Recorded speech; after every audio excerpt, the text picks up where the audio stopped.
It was Christmas Eve, and the blizzard outside the pristine Lake Tahoe Lodge was nothing compared to the chill inside. My sister Jessica, the family's eternal golden child, was loudly holding court about my lack of organization.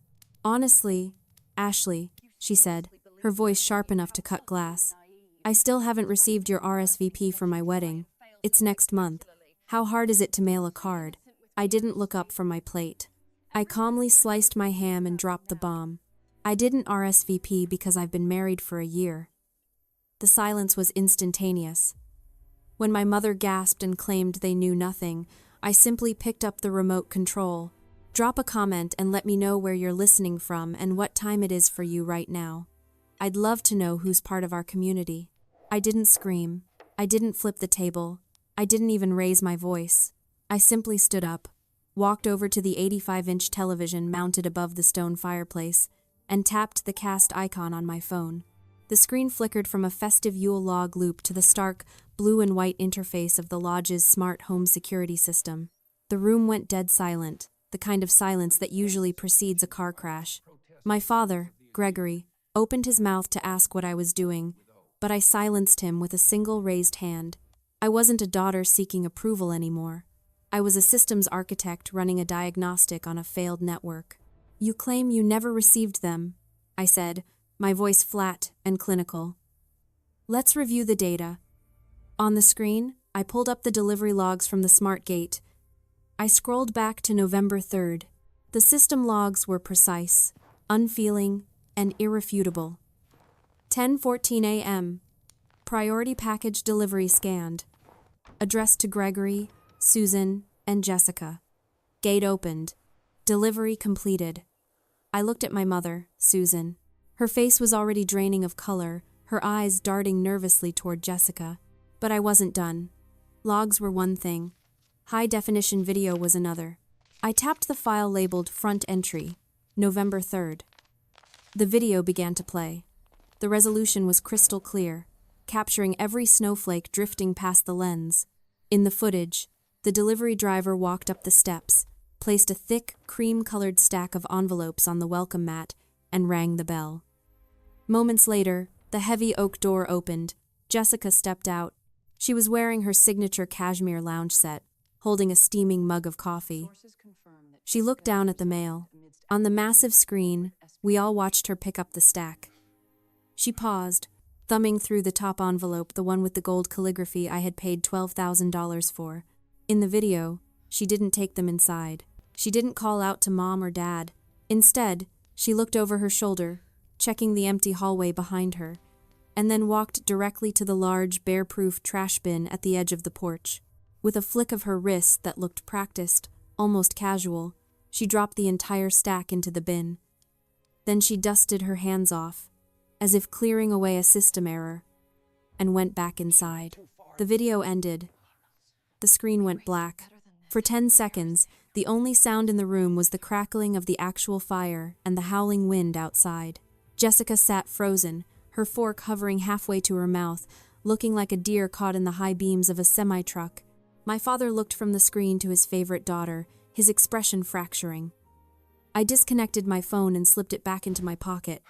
It felt heavy, like a weapon I had finally discharged. "You didn't lose them," I said, looking Jessica dead in the eye. "You trashed them." The silence in the room stretched thin, like a rubber band about to snap. But inside my head, the noise was deafening, the sound of a ledger finally balancing out. For years, I had been the silent investor in the entity known as the family. They saw the result, the vacations, the clothes. This very lodge, but they never looked for the receipt. I looked at my parents, Gregory and Susan, sitting there in shock. They didn't know that 3 years ago, when their investments failed, I was the one who quietly wired $50,000 to cover their property taxes. I did it anonymously through a holding company because I knew my father's pride was more fragile than his finances. Then there was Jessica, my influencer sister. She thought her lifestyle was funded by brand deals. She didn't know that I was the one who paid off her $30,000 credit card debt when she was between agencies. I had treated my family like a failing startup I was desperately trying to save, pouring capital into a black hole, hoping for a return on investment that never came. That return was supposed to be love, or at least, respect. For a long time, I wondered why I let it happen. Why did I sign the checks? Why did I let them speak over me at every dinner? It is the trap of normalizing cruelty. When you are raised in a house where you are the designated listener and everyone else is the speaker, you start to believe that your silence is a virtue. You convince yourself that enduring pain without complaint makes you strong rather than just exploited. I thought my passivity was a peace offering. I didn't realize I was just making it easier for them to erase me. But the biggest secret wasn't the debts I paid, it was the wealth I kept. They didn't know about my software company. They didn't know about the acquisition last year that netted me $2 million. I hid it because I knew if they found out, I wouldn't just be the daughter anymore. I would be the bank. The $12,000 I spent on those custom invitations, the ones Jessica tossed in the trash like junk mail, wasn't just paper. It was my final attempt at a merger. It was me saying, I am successful. I am happy. Please come celebrate me. And Jessica didn't just reject it. She deleted it. I looked at Tyler, standing quietly by the door. He knew everything. He knew the cost of every tear and every dollar. He was the only one who didn't need my money to love me. Standing there, watching my mother's face twist into that familiar mix of victimhood and denial, I realized the ledger was finally full. I had overpaid for my place at this table for decades, and tonight, I was closing the account. The shock in the room lasted for maybe 10 seconds before it curdled into something uglier. My father, Gregory, was the first to attack. Ashley, honestly, he huffed, his face flushing red in the firelight. You are ruining Christmas with these petty grievances. It's a holiday. Can't you just let it go? He waved his hand dismissively, as if the video evidence on the massive screen was just a minor inconvenience, like spilled wine. Then my mother started to cry. But they weren't tears of remorse. They were the practiced, weaponized tears of a martyr. I can't believe you're trying to humiliate your sister like this, she sobbed, clutching a napkin to her chest. She's under so much pressure with the wedding. You're just jealous because it's her turn to shine. Jessica, realizing the video left her no room to deny the act, pivoted instantly to victimhood. It was a masterclass in gaslighting. I threw them away because I knew you were doing this on purpose, she shouted, standing up and pointing a manicured finger at me. You scheduled your little secret marriage just to upstage my engagement. You sent those fancy invitations just to rub it in my face that you have money now. I was protecting my mental health. She wasn't done. Emboldened by our parents' silence, she played her trump card. Besides, I've already spent my entire wedding budget. Every cent of the $150,000 is gone. The venue, the flowers, the photographer, it's all booked. And now, because you caused this huge scene and upset everyone, the least you can do is pay for the lodge rental for the wedding weekend. It's only fair. She crossed her arms, waiting for me to cave, to apologize, to pull out my checkbook like I always did. They didn't just want forgiveness. They wanted a deposit. Scanning their faces, indignant, manipulative, entitled, I realized the data set was complete. There were no more variables to test. A strange calm washed over me, the kind that comes when a complex system finally stabilizes. It wasn't peace. It was the total absence of hope. And without hope, there was no more fear. I didn't owe them an explanation. I didn't owe them money, and I certainly didn't owe them a venue. I didn't argue. I didn't defend myself. I simply turned to Tyler, who had been standing silently by the door like a sentinel. I gave him a small nod. He understood immediately. He grabbed my coat from the rack and held it out. As I slipped my arms into the sleeves, I pulled out my phone again. You want me to pay for the venue? I asked, my thumb hovering over the banking app. That's interesting, because technically, I already am. I opened the property management tab and tapped on the deed for the Lake Tahoe Lodge. You see, I said, turning the screen to face them once more. Mom, Dad, you don't own this lodge. You never did. When you bought it 5 years ago, your credit was shot. I bought it through my holding company. I've been letting you stay here, rent-free, as a tax write-off. The color drained from my father's face so fast he looked like a ghost. That's a lie, he sputtered, but his voice was thin. It's public record, I countered. And since you've decided to evict me from the family, I'm returning the favor. I tapped the button labeled Terminate Lease. A confirmation window popped up. I hit yes. Then I opened the smart home app. I just sent a reset command to the locks. The codes will change in exactly 1 hour.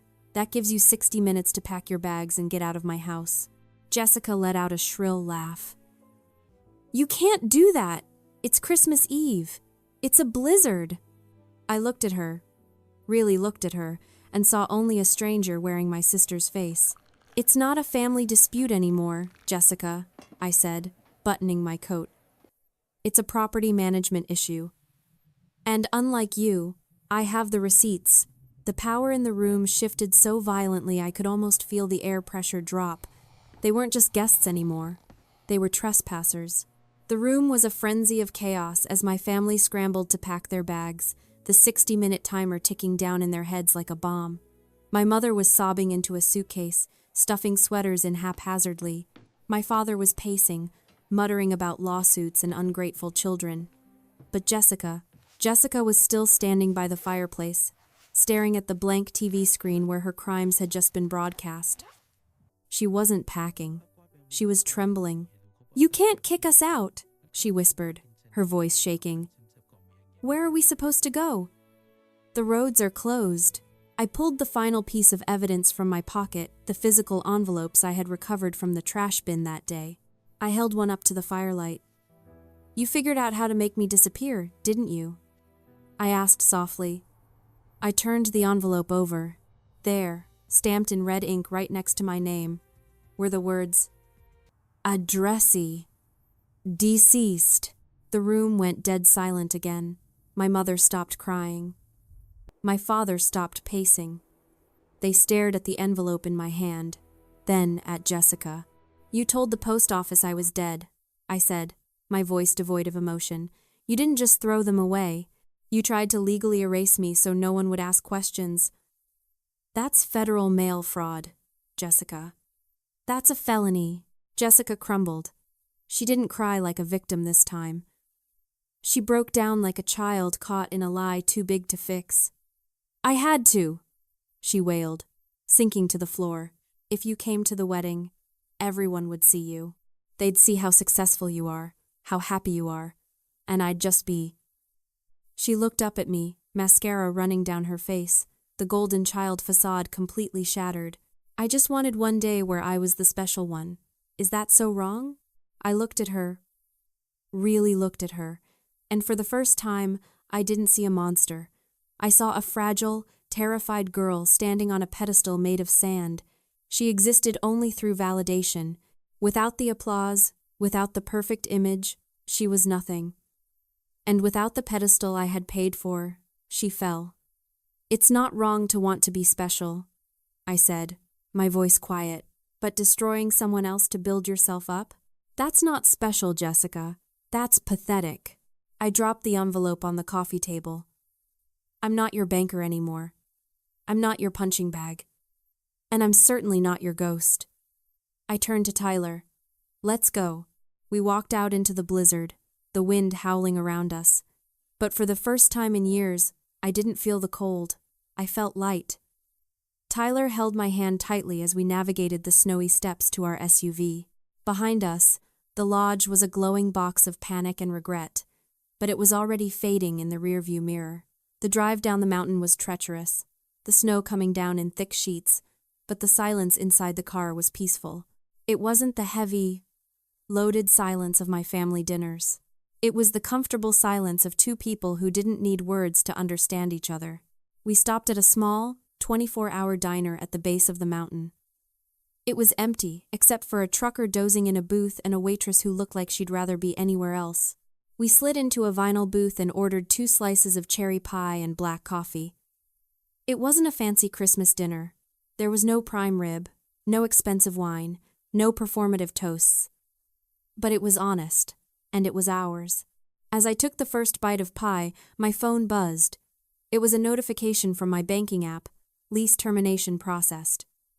Then another from the smart home system. Access codes reset. And finally, a barrage of texts from unknown numbers, my family, trying to reach me from burner phones. I didn't read them. I opened my settings and blocked every single number. Then I set the phone face down on the table. I looked across the booth at Tyler. He was watching me with a small, proud smile. "Merry Christmas," he said softly. "Merry Christmas," I replied, and I realized then that I hadn't left my family back at the lodge. I had brought my real family with me. The family I chose. The family that chose me back. I took a deep breath, inhaling the scent of coffee and cheap diner syrup, and finally, truly, exhaled. The weight was gone. If you've ever had to build your own table because the one you were born at didn't have a seat for you, share this story. You are not alone.